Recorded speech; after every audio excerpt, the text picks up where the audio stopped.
हर भारतीय को महीनों से जिस पल का इंतजार था, उस पल की पूरी दुनिया साक्षी बनी। इसरो ने चंद्रयान 3 को 14 जुलाई 2023 को 2:35 और 17 पर आंध्र प्रदेश में स्थित श्रीहरिकोटा के सतीश धवन अंतरिक्ष केंद्र के द्वितीय प्रमोचन मंच से सफलतापूर्वक लॉन्च किया। चंद्रयान 3 मिशन भारत के लिए बहुत महत्वपूर्ण मिशन है। ये मिशन इसलिए भी जरूरी है क्योंकि इससे चंद्रमा पर स्थित उन भागों की स्टडी की जाएगी जहां अब तक कोई नहीं पहुंच पाया। इसका लक्ष्य चंद्रयान 3 के लैंडर का चंद्रमा के दक्षिणी ध्रुव पर सफल लैंडिंग कराना है।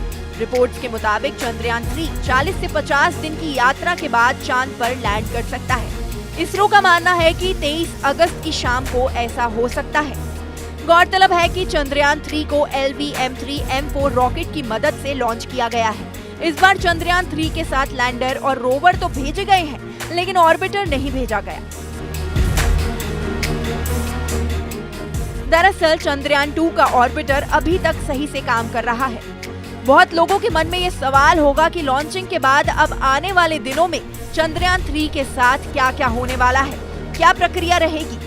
बता दें कि एक्सपर्ट्स का मानना है कि चंद्रयान 3 उसी रास्ते से होकर जा रहा है जिससे चंद्रयान 2 गया था। चंद्रयान 3 चांद पर पहुंचने से पहले 3 चरणों से होकर गुजरेगा। पहले ये पृथ्वी की कक्षा में स्थापित होगा, जिसके बाद ट्रांसलूनर इंजेक्शन होगा और आखिरी चरण में चंद्रमा की कक्षा में इसकी स्थापना होगी।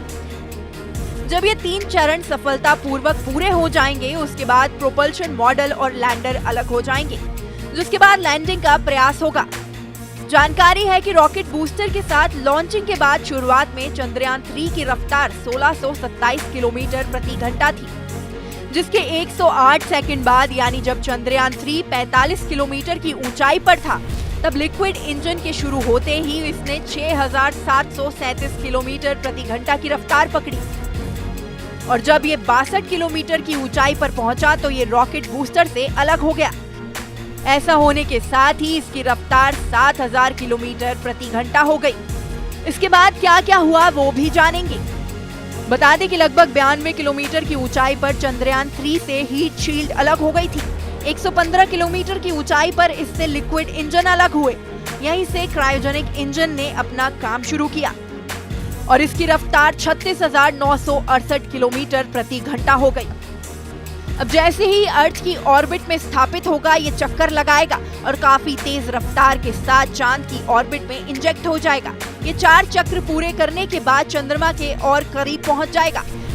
माना जा रहा है कि लगभग 40 से 50 दिन की अवधि में ये करीब 3.84 लाख किलोमीटर की दूरी तय करेगा और फिर लैंडर प्रोपल्शन से अलग हो जाएगा, जिसके बाद चंद्रमा की सतह से लगभग 30 किलोमीटर की दूरी से सॉफ्ट लैंडिंग की प्रक्रिया शुरू होगी।